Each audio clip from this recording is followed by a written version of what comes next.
বিএনপির সঙ্গে জোটে গিয়ে অর্ধশতাধিক আসনে মনোনয়ন নিলেও একটিতেও পাশ করবে না মিত্ররা।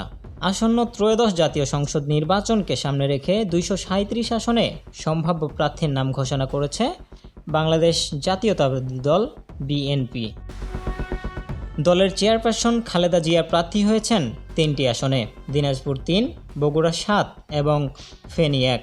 সোমবার বিকালে গুলশানে চেয়ারপারসনের কার্যালয়ে সংবাদ সম্মেলনে প্রার্থীদের নাম ঘোষণা করেন দলের মহাসচিব মির্জা ফখরুল ইসলাম আলমগীর।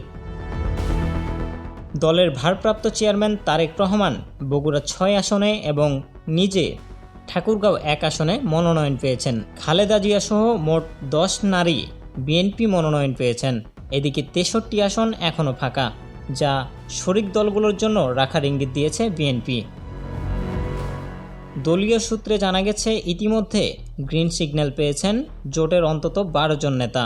পিরোজপুর 1 জাতীয় পার্টির চেয়ারম্যান মোস্তফা জামাল হায়দার, বগুড়া 2 নাগরিক ঐক্যের সভাপতি Mahmudur Rahman Manna, Dhaka 17 BJP chairman Andaleeb Rahman Partha, Lakshmipur 1 LDP chairman Shahadat Hossain Selim, Kishoreganj 5 Bangladesh জাতীয় দলের chairman Syed Ehsanul Huda, Dhaka 13 NDM chairman Bobby Hajjaj, Brahmanbaria 6 গণসংহতি আন্দোলনের প্রধান সমন্বয়ক জোনায়েদ সাকি, চট্টগ্রাম 14 অধ্যাপক ওমর ফারুক, কর্নেল অলি আহমেদের পুত্র, কুমিল্লা 7 এলডিপি মহাসচিব ডক্টর রেদওয়ান আহমেদ, নড়াইল 2 জাতীয়তাবাদী সম্মাননা জোটের সমন্বয়ক ডক্টর ফরিদুজ্জামান ফরহাদ, পটুয়াখালী 3 গণ অধিকার পরিষদের সভাপতি নুরুল হক নূর, ঝিনাইদহ 2 দলটির সাধারণ সম্পাদক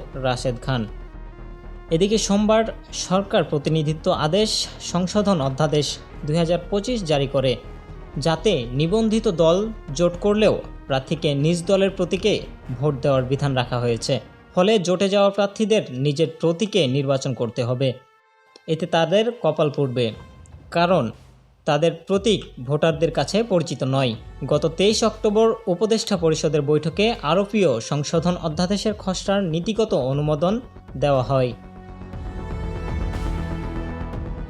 এরপর জোট মনোনীত প্রার্থীকে নিজ দলের প্রতীকে ভোট দেওয়ার বিষয়টি নিয়ে বিএনপি আপত্তি তুললেও জামাত ও এনসিপি 20 ধারার সংশোধন বহাল রাখার দাবি জানিয়েছে।